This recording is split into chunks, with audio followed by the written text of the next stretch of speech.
Jaws is the global stage for big wave surfing. That's where the ride of the year is going to be ridden, and everyone's hunting that monster barrel out there. Yeah, look, there's no doubt that PI is the pinnacle of big wave surfing right now. It's got that west bowl and that big north peak, and when you commit to that north peak and you can see that west bowl as you're taking off, it's one of the most frightening things you can imagine. When there starts being 25-foot waves at Jaws, there's not a lot of people that really want to catch those. And so I feel like that's where Matt excels into that group. And I feel like there's like less than 10 guys in the world that really want to sit out the back and get the biggest wave of the day and try to get inside the tubes. If Jaws was a 4-foot wave, it would be crowded and everyone would say it's an insane wave. Except, you know, it's 40 to 60 feet and it's just roping down and spitting barrels, and yeah, it's there for the taking, you know, and someone like Matt, you know, he must just get out there and he must take it.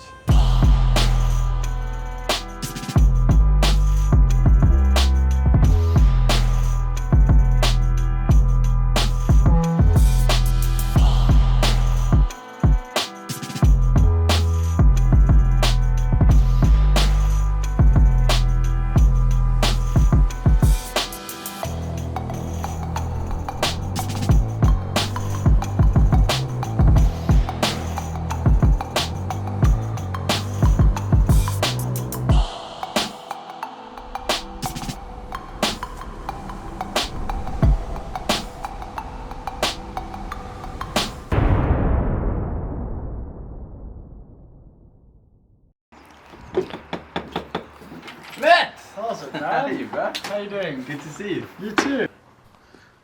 Moving into fatherhood.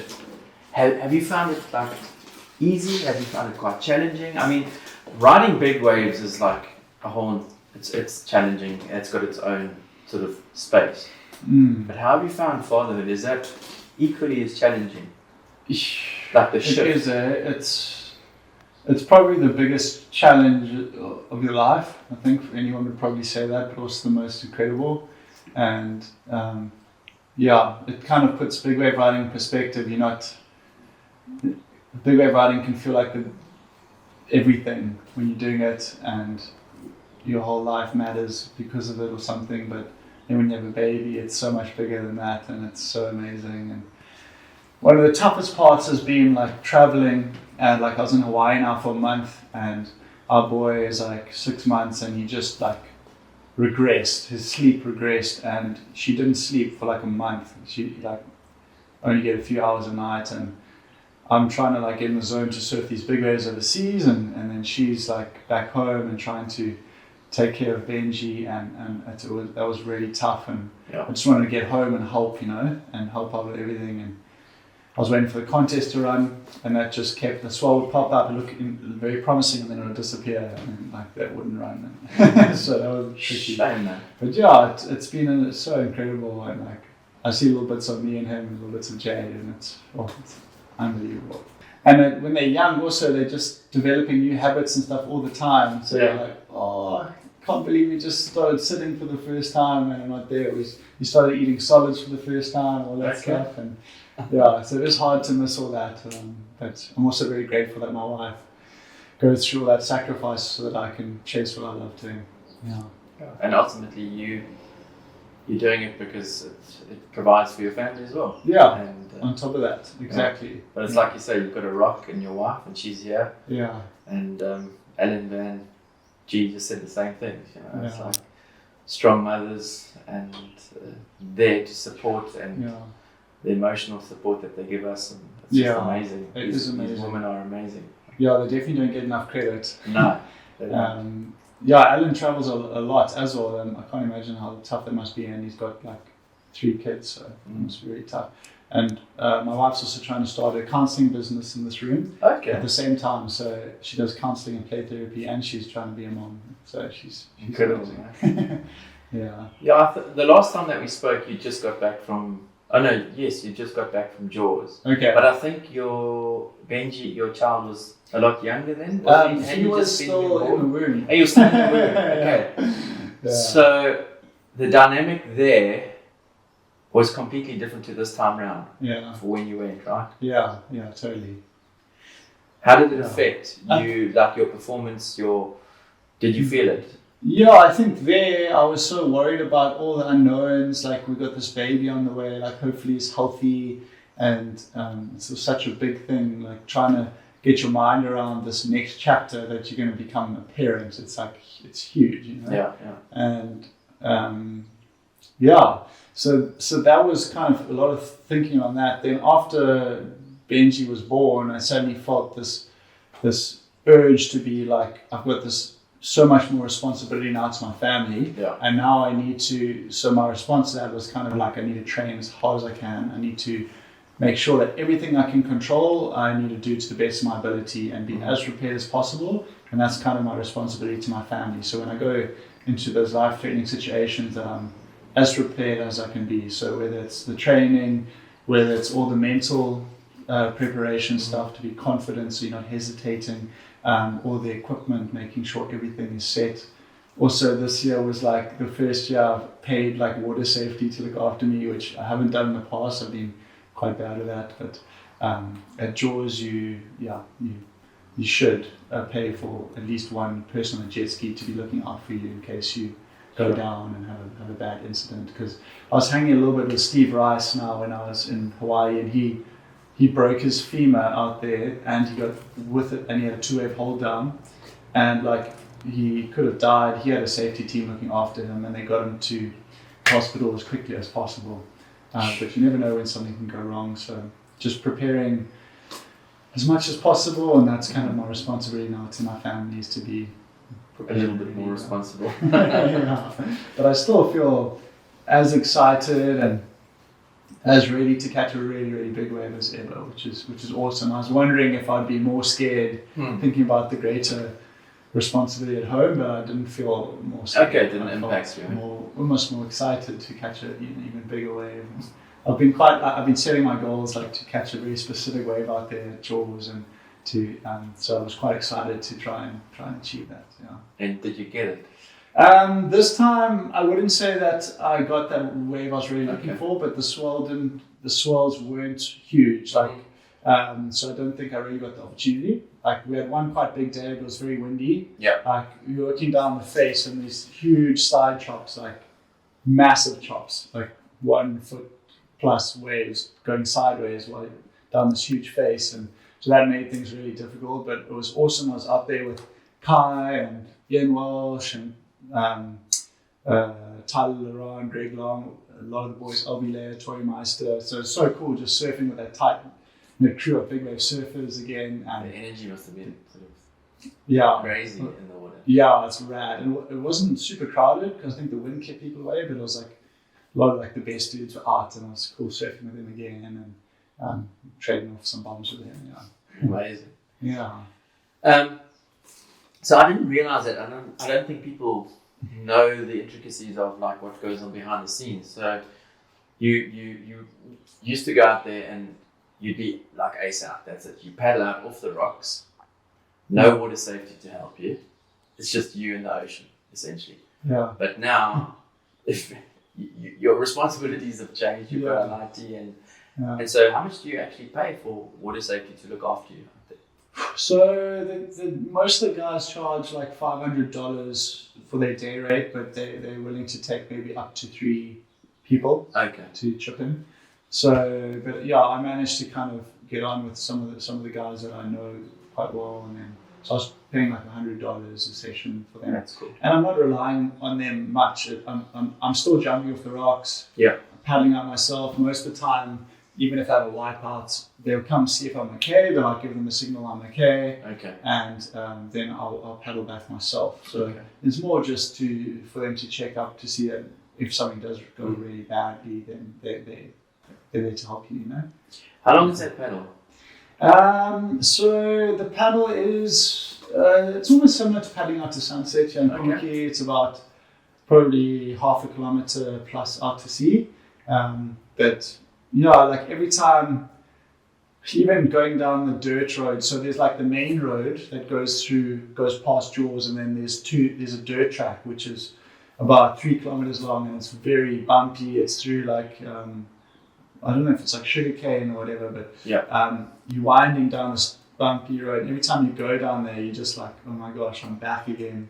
Because I go there every year, and every time when I'm home, it's like the thing I almost fear most, but also get excited about the most. But I've got to get into that mindset, and then I prepare for months before, and then when I'm driving down that road, I start to think like, oh my gosh, this has been preparing the last 6 months just for this, and it's like, here we go again, driving down that track to Jaws, and walking down the steep muddy cliff, and then the last couple of times I've been there, I'm down on the rocks, like as first light is hitting, and you can just hear the waves exploding, and you can see the shore break that you've got to paddle through is like 6 foot, blasting, wedging and doubling up and blasting 15 meters up the rocks and down again, surging, and you're like, gotta wait for that right moment. You gotta wait for the perfect moment, but it's just so intense. You can see the waves barreling off the back, just huge barrels, and then you're like, yeah, okay, let's get through the shore break first, and then go from there. Because if you think of the whole situation, it can be very overwhelming, very scary, and and that's also the time I will pray on the rocks and just get in my zone, and I just visualize getting that bomb, and try time it through that shore break, because nothing like it's the worst if you start off your session, you get smoked on the rocks. And then you start off the day rattled, and you just like you get an adrenaline dump, and you don't feel good. Just getting to that shore break, paddling out, and so it's in stages. You break it into stages. Get through the shore break first. That's what you focus on. And then it's the paddle out, and then it's finding your way into the lineup. How do you gauge that? I mean, obviously the etiquette applies wherever you go in the surfing world. So it's kind of paddle in the channel, get up to the lineup. How long do you wait before you can actually start to move into the lineup? I always try to wait in the channel and watch a few sets to go by to get a feel for how far out it's breaking, what the waves are doing. So I always try to get out there as early as possible and sit in the channel so I can see the waves from the side and be aware of how big it is, what they're doing, and try to kind of see, like that guy's sitting there and that set broke a bit further out than or whatever, and I also am very aware of the forecast and what the whole day is going to do. So if the tide is getting lower, the waves might be feeling the reef further out to sea. If the energy is increasing throughout the day or decreasing. So in the back of my mind, I'm kind of plotting a bit of a strategy for the day. Like, do I need to sit a little bit further out because there's going to be some bigger sets, or can I sit further in and kind of tempt fate and get lots more waves, So I kind of suss all those things out from the channel.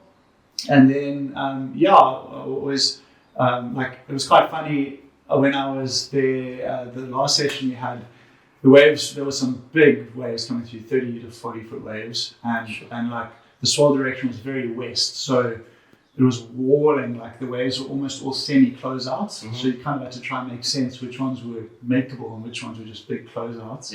And the lineups that I normally have, because you always want to make lineups at a big wave spot because you're floating out in the far out to sea, and it can feel like you're just in the middle of nowhere. But once you get your lineups locked in, you can pinpoint which part of the reef you want to be on, and exactly which wave you want to catch and where you want to sit. And then it gives you a little sense of like, hey, actually, I've got my spot here. Gives you a little bit of sense of control. Like otherwise, you just feel like you're following the crowd, but you have no idea where you are. And when a set comes, you don't know if you're far in or far out. So my first thing to do when I get into the lineup is to make my beach markers. And this last time we surfed out there, the cloud had come over the mountain, so my previous beach markers I couldn't see. Oh wow! So then I went up to Greg Long and I was like, hey, like what are you lining up with? And he like has his markers. He told me, I was like, oh, that's an amazing lineup, which was so good to know for the future. But we kept like missing the first 40 minutes. The sets were coming in, we kept missing them, and like I was like, are we sitting too wide? What's going on? And then about an hour later, he's like, hey, like we're lining up with the wrong clump of trees, like the wrong pine trees. So they were like 4 pine trees in the gap of the valley, but if you go a little bit deeper, then you can see there's actually a clump of pine trees. Those are the right ones to line up with, and we were lining up with the wrong pine trees, so we all out of position, missing sets for like the first hour. But then I got the lineup right, and then it was game on. Yeah. Cool. It's an amazing, to hear how it actually unfolds the day is, I think for a lot of people watching, they don't, as I say, understand what goes into the prep, getting out there, the feel in the water.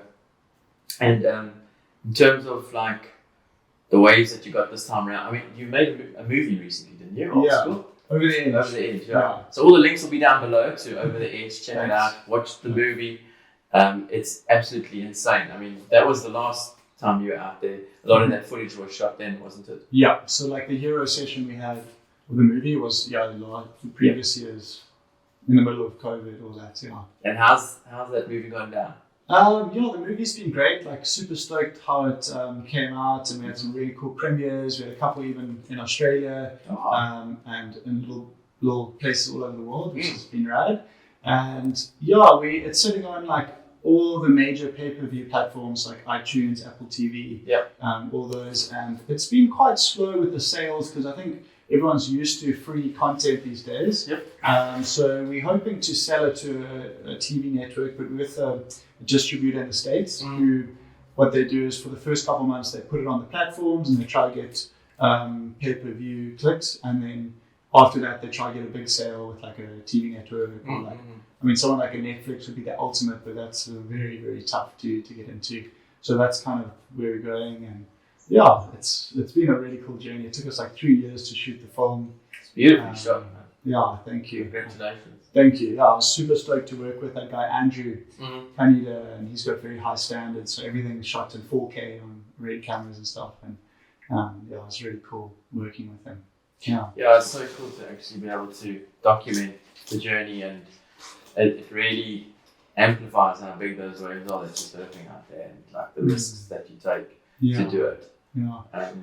This year was like the first year that I've traveled without the intention of making a film, which was it was actually a bit of a weight off the shoulders because normally you're there, and Andrew lives in Australia, so each time there was a big swell we would fly over and meet at the place where we were shooting. So we only had like a few trips in the budget, so it was very important to make the most of it. And then little things you don't think of, like in the morning it's pitch black and the waves are huge, and I'm as a surfer trying to get in the zone, but he's busy filming me and we're doing little retakes and stuff for the whole time in the morning, which can be quite distracting, trying to capture the story as we go along. But meanwhile, you kind of just want to get in the zone and do your thing, you know. So this year was really cool that I could have a bit more like freedom to be on my own schedule and do that. You didn't have that sort of distraction in the background. Yeah. But it's a necessary distraction. But it's a necessary, and I'm very lucky to be able to have someone following me to shoot. And as a motivational speaker, you obviously apply the principles of surfing and you marry it with the challenges of life, and you speak to a lot of young kids that are from underprivileged communities. Give us a short insight into what you tell these young up-and-coming surfers and kids. How do you inspire them? So there's a lot of parallels between big wave surfing and life, and because you can talk. I talk about that everyone has like their big waves in life to ride, their big challenges, and I talk about how when I see a big swell approaching a week out, how the feelings you go through, that massive challenge ahead, and it's quite cool because big wave surfing is like a real front row seat to fear. Like for most people, if you talk about a 50-foot wave breaking on your head, it's one of the most frightening things you can think of.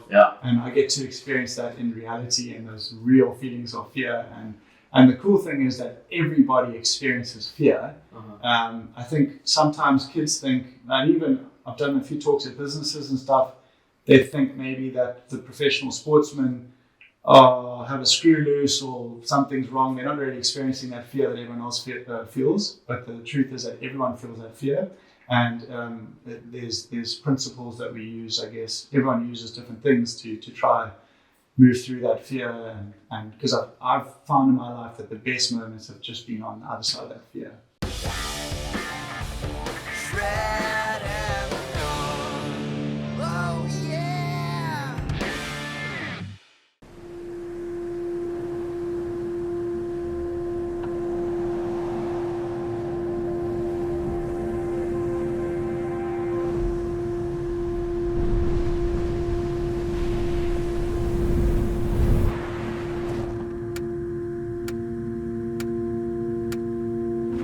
Every time I chase a storm, the goal is to get the wave of my life.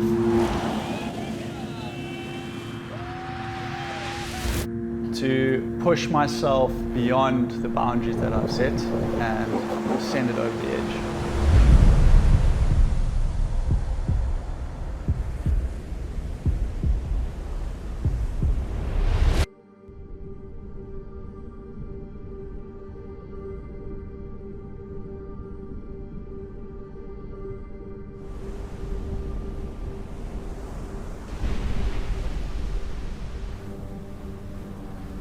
So it's a big battle to face it, get through it. A lot of feelings of vulnerability, but on the other side of that, I've had my best moments. So I'm trying to encourage kids and adults and whoever I'm speaking to that it's important to, whatever that wave is you have to face it head on. Go through, allow yourself to feel stretched, allow yourself to feel those feelings of vulnerability. And because on the other side of that is often our best and biggest moments, yeah. And I talk about things like laying a good foundation with the preparation, like how I go into detail with my training, the physical, the mental, and then also the mindset with approaching a big challenge and how to approach it in the right way. Yeah. It's cool. Yeah, the parallels are there. You know, you can, like you say, we were chatting to some of the big wave riders like Mike and that, and he talked us through it, and he was saying, when he sees like this biggest Wednesday that happened a few weeks ago, which I don't unfortunately think you were traveling. Oh, right? Yeah, I wasn't here. You must have been seething. Yeah, I was like, went to Hawaii to surf these big waves, and then home's like the biggest it's ever been. Yeah, it's like aimed right at sunset, and it just happened, right? It looked insane. And he was saying, no, I was crapping myself. I was scared. Yeah. We all were. Yeah. And as you say, in life, well, not sometimes, we're often faced with big decisions that appear as mountainous as a 20-foot wave. Yeah, exactly. And it's how we navigate it and how we get through it. And yeah. as you say, just behind that, or as you kick off that wave, that elation, that feeling of accomplishment. Yeah, oh my gosh. That burst of adrenaline. Yeah.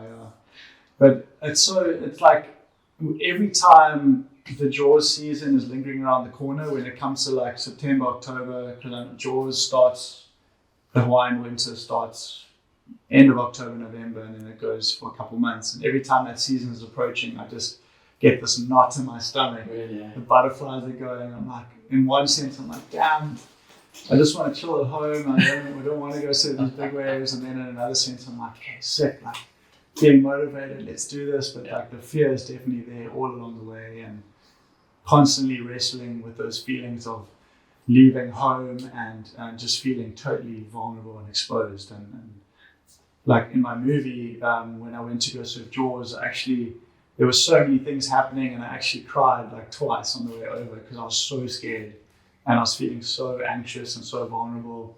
And then that all led up to one of the sections of my life, which was one of the most fulfilling moments I've ever had after surfing Jaws that particular day. So it all feeds into it. But yeah, I think a lot of people try to just live without those. They'd just rather not face those feelings of vulnerability and stuff. But it's so important to face them. True.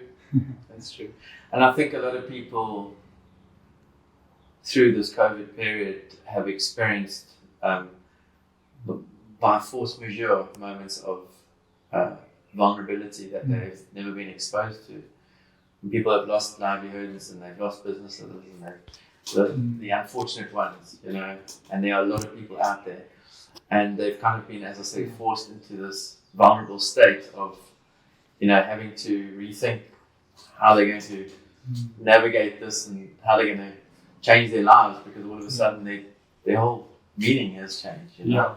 Yeah, exactly. And but getting through this, there's this air now of like of positive energy, like you say, it's the positive spin off of facing that vulnerable state and then pushing through and then going, wow, all of a sudden I'm doing something that I actually love. You know? I'm not going to the office 9 to 5 anymore, and I'm spending more time with my family, and there's more values and more, you know. Hopefully that's the outcome for people. Yeah. I think a lot of it, I mean, I'm trying to imagine what some people have gone through, but I think a lot of it is your mindset leading up to it. And so my one keynote that I do is called Storm Rider, and it's like saying that every storm has a big wave in it to ride. And when that storm comes, there's going to be things that are going to just churn up your life, but there's always an opportunity in there to adapt into a new path or have something good come out of that, you know. And I've been doing some stuff with this company, Missing Link. They help me with my speaking stuff, and they are a presentation company, so they deal with people going into events and live things. And he said in a moment his whole business just crashed, you know, because there were no live events happening anymore. And he transformed his whole business into like these online coaching courses, which have done extremely well. And he himself as a speaker now speaking online a lot. And yeah, I think approaching that with the right mindset is so helpful. But the metaphor there is realizing that this wave is here and then choosing to take off and actually ride it. Yeah. And knowing full well that if you do so with the preparation, the mindset, the ritual that you've gone through with your equipment before going out, the being there in the moment and as I say, facing your fear, riding it, is part of a journey that has to be taken in order to get that breakthrough moment, that kick off, feeling completely fulfilled in that moment. 100%, yeah. And there's this lady called Carol Dweck she coined that phrase, growth mindset, which is quite trendy these days. But her thing is like welcome challenges, like welcome them like with open arms and embrace them. And it's so hard to do that, especially when they're really difficult challenges. But I've tried to take that on, that when times are tough, to welcome it with open arms and look for that wave to ride in it, which that's been extremely helpful for me. Yeah, because some of those waves you don't make. Yeah. Some of those waves you take a big pounding. True. Yeah. And you get held down. I mean, what's the longest you've been pushed down, like held down? What's your worst sort of scenario? I think my longest is probably close to around 25 seconds. Which is a heck of a long time. It feels like an eternity underwater, and that's with the inflation vest being fully inflated. And it was the time in 2016 at Mavericks when I just got pinned on the bottom and I was just like stuck there, and the wave, it feels like the weight of the ocean is on you, just pushing you down, and I'm fully inflated, but I'm still just not moving. I'm just chilling down there. And it is kind of equated to like running a 100-meter sprint race and then trying to hold your breath while like wrestling. It's almost impossible because your adrenaline when you're under the water is so up, your heart's racing so fast, and just trying to stay calm and the wave's only letting you up when it releases you, and that's a horrible thought. You gotta kind of come to terms with that. And so like, those are all part of it, you know, having those big wipeouts. And I find it very easy to especially leading up to a big swell, to think about the wipeouts and am I ready for it and all the negative things that can happen. But I try to process those things months before. So I'm training for the wipeouts long before. But then when it's leading up to the time, like a week out, I try to fill my mind just with positive thoughts. I just constantly am visualizing that hero wave that I want to catch, the life-changing wave that I'm looking for. And I visualize it down to a T. It's like seeing that wave come in with the perfect angle, feeling the wind like blowing, like as I'm paddling for the wave, like feel the wind blowing up the face, see the water sucking off the reef far below. So I try to visualize every detail, paddling in at the top of this mountain and feeling that fear, but leaning forward through that and leaning forward over the edge and like airdropping into this mountain and then engaging the rail, bottom turning and pulling up into a huge barrel and seeing the whole ocean unfold over you and then getting spat out the end. So like I try to visualize those thoughts of the nerves and negativity, try to change that into like, it is going to be scary, but this is my chance to get the way of my life and dwell on those thoughts, the positivity, and build up like a house in my mind of positivity. Amazing. So yeah. Sure. And I mean, not to look at it in a negative light, but those moments where you're down there being held down, are there thoughts going through your mind? Thoughts of like, why am I in this situation? Why did I choose this? Are there fearful thoughts, or do you just like focus on coming up? I think if I think of trying to come up, then that's like actually a bad thing for me. So I try not to think of that, because I can sometimes be in the mindset, I need to get up. The next wave's coming already, like I need to get up before that next wave. And I often have moments like, I've had it particularly when I get caught inside a huge set. Like, you know, you're sitting out there in the lineup, you go over a little wave, and the next thing, the whole horizon's just blotched out, and this huge wave is about to break on you. Your stomach must sink. You just suddenly think, oh my gosh, I'm gonna die. Like that has often been my thought, like, oh my gosh, I'm gonna die. Like, I shouldn't be here. But then that's when I try to kick into that like survival mode and breathe through it. Like breathing is very, very important for keeping that adrenaline down. Breathing through it and just embracing the experience, like this is what I've been training for. And then under the water, I've definitely had thoughts where I'm like, I should not be here. Like I'm in a deep, dark place right now. I feel so lonely when you're down there, because there's water safety, but they're only going to come try to get you when you surface, you know. So you feel so alone, and at a place like Mavericks, the water's cold. It's so dark because it's brown. You feel so lonely down there, but yeah, trying to think of like all the training I've done while I'm down there, and staying calm, and I'm going to get through this. Like this is what I've been training for and preparing for, and then so try not to get into negative. You can't get into negative spin, because if you panic, then your adrenaline goes up. You use your oxygen too quickly, and spells danger. You then run out of the air. Yeah, I mean, you put yourself there because this is what you've trained to do, and but those moments can almost feel for a lot of people like, as I've said, like what has happened to a lot of people recently, those dark moments where they feel totally vulnerable to, because the ocean is holding you there. It's the same. You come up when I say so. Yeah. And for a lot of people, that's, I guess, how they felt in life recently, like completely helpless because they didn't ask to lose their job, whatever.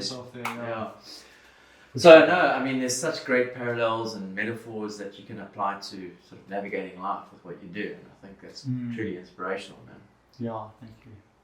Are you involved in any conservation initiatives or? I have done a few like campaigns and stuff. I do them from here and there, like with things where, I don't know, people are using like recycled plastic to make things and stuff like that. I haven't been like super involved with spreading environmental awareness. The last thing I did was that march for Shell to ban the Shell seismic survey stuff. I guess my focus is a little bit more on like humanitarian stuff and trying to help people, because I guess especially people who are uneducated and impoverished, if you can help them to feel motivated and encouraged, and they can make a huge change in their communities. And a lot of like educational stuff or awareness with like recycling and single-use plastic and all that stuff, and that comes in. Like we are fortunate enough to know that stuff's, we need to do that stuff, you know, but a lot of guys and girls don't know about all that stuff. So I guess I'm focused more, a little bit more investing in the kids. And which ultimately is, because that's the source of the start of something like litter, or the things that we have to deal with in terms of, you know, what's being dumped into the ocean by us as human beings. So if you can educate from grassroots level that, you know, let's be kind to first and foremost to each other, and show love and gratitude, and start with yourself, and then the next most important thing is making sure that this planet is looked after as well, and creation is looked after, and by us putting, like you say, recycling at the forefront, but that education needs to happen, but it almost happens. it doesn't start with like teaching them to throw litter in the bin. It starts with them like just, I mean, a lot of these young ones come from such hectic backgrounds and stories. Yeah, the last thing they want to think about is like recycling or something. Yeah, exactly. Yeah. Yeah, So yeah. you build them up as human beings Yeah. with the inspirational sort of talks that you give, and it starts there, and they start feeling better about themselves, and then that Yeah. the instruction about litter comes at a later stage. Sure, yeah. I just, when I went to Hawaii, my wife Jade bought me the Sia Khaleesi's book, and I don't know if you've read it. No, I haven't. Flip, it's so inspiring, and very definitely gave me a kick in the pants to like try and do way more giving back stuff. Like I do stuff here and there, but not nearly enough, and like there's still like such a divide. Like if I look at my friend group and how many people are doing stuff in communities, and a lot of my friends who don't even know what's going on at all inside communities, and just such a kick in the pants to try and like have a lot more like mixing with guys in townships and just like going and hanging out and forming those relationships, surfing with guys, and there's so many talented young surfers coming up like from Muizenberg area and 9 miles, and so yeah, definitely that's one of my goals for the year, is to try and hang out a lot more with the kids and try and inspire them with my stories and stuff like that too. Build positive relationships. Yeah. And because they're embroiled and without choice of their own, they're around a lot of toxic people and things that are going on in these places. So to have inspiring individuals like yourself come in there and actually genuinely just want to be their friend and like give them some pointers, for sure. is like such a cool thing, man. Yeah, man, I found that a lot of the time the guys just are really looking for, because you can go in there once and do a little talk and then be gone, but it is so much more, there's so much more of an impact if you give your time to actually hang out with them and connect on a deeper level, and so yeah, that definitely tried a lot more of that this year. Cool. Yeah. Well, thanks, Matt. It's been lekker getting to know you and finally meet you, and all the links will be down below to Matt's movie, the things he's been up to, and anything else that you want us to put down there, we'll certainly Awesome. do that. Appreciate it. Thanks so It's much. been lekker to chat. Cheers, brother. Thank you. I remember thinking in the moment, like that was just the most incredible ride, and I was like that close from having the ride of my life. I could see it was a special, special wave. As I was paddling, I felt so good. I just had this energy and excitement, and you could look over the edge and you would see the shape of the reef as the water sucked off the reef. It was really scary. And as I popped to my feet, the wave just sucked me backwards, and the whole bottom of the wave fell away, and I was in the air just kind of free falling, and I got to the bottom and my board was still somehow under my feet.